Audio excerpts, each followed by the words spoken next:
हे happy Sunday. आज तो Sunday है पर मंडे जैसी फीलिंग क्यों आ रही है? सुबह से तो मुझे ऐसा ही लग रहा था।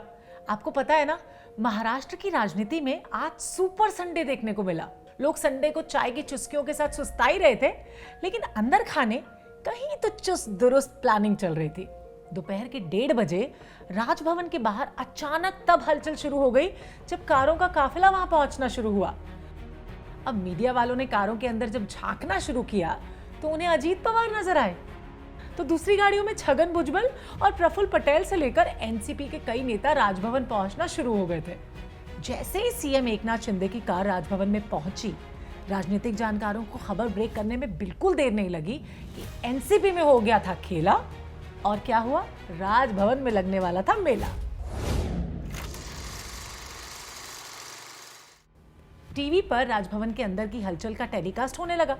कुर्सियां लग चुकी थीं, जिन्हें देखकर अंदाजा लगाना बिल्कुल क्लियर था कि ये दरबार सीएम एकनाथ शिंदे के मंत्रिमंडल का विस्तार करने के लिए सजा है। घड़ी की सुइयां जितनी तेजी से आगे नहीं बढ़ रही थी, उससे ज्यादा तेजी से महाराष्ट्र का राजनीतिक घटनाक्रम बदल रहा था। नीचे की कुर्सियों पर एनसीपी के नेता बैठे थे, जिनमें छगन भुजबल और दिलीप वलसे पाटिल जैसे दिग्गज नेताओं को भी देखा जा सकता था। स्टेज पर सीएम एकनाथ शिंदे, राज्यपाल रमेश बैस और उनके बगल में डेप्यूटी सीएम देवेंद्र फडणवीस भी बैठे थे। पूरे खेल को देखकर समझने में बिल्कुल देर नहीं लगी कि आगे क्या होने वाला है। सबसे पहले अजीत पवार का नाम पुकारा गया और उन्होंने डेप्यूटी सीएम पद की शपथ ली। उनके अलावा छगन भुजबल और फिर दिलीप वलसे पाटिल ने भी शपथ ली।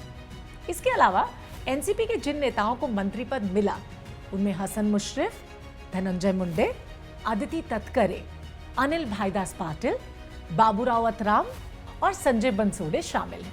लोगों ने तो ये अनुमान लगाने की भी कोशिश की कि एनसीपी में अब कौन कौन बचा है, क्योंकि शरद पवार ने जिन प्रफुल्ल पटेल को अपना कार्यकारी अध्यक्ष बनाया था, वो तो खुद अजीत पवार के साथ बैठकर प्रेस कॉन्फ्रेंस करते दिखे।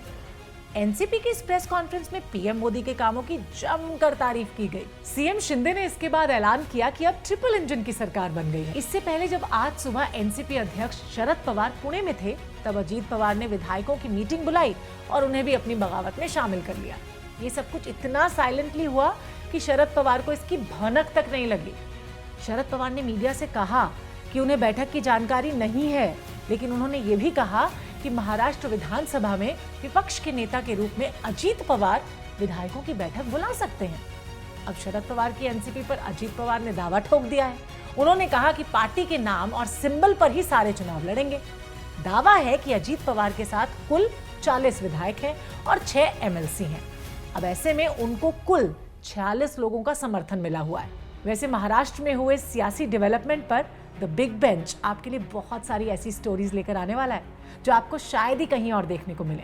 तो उसके लिए आपको क्या करना है? देखते रहना है द बिग बेंच डेली।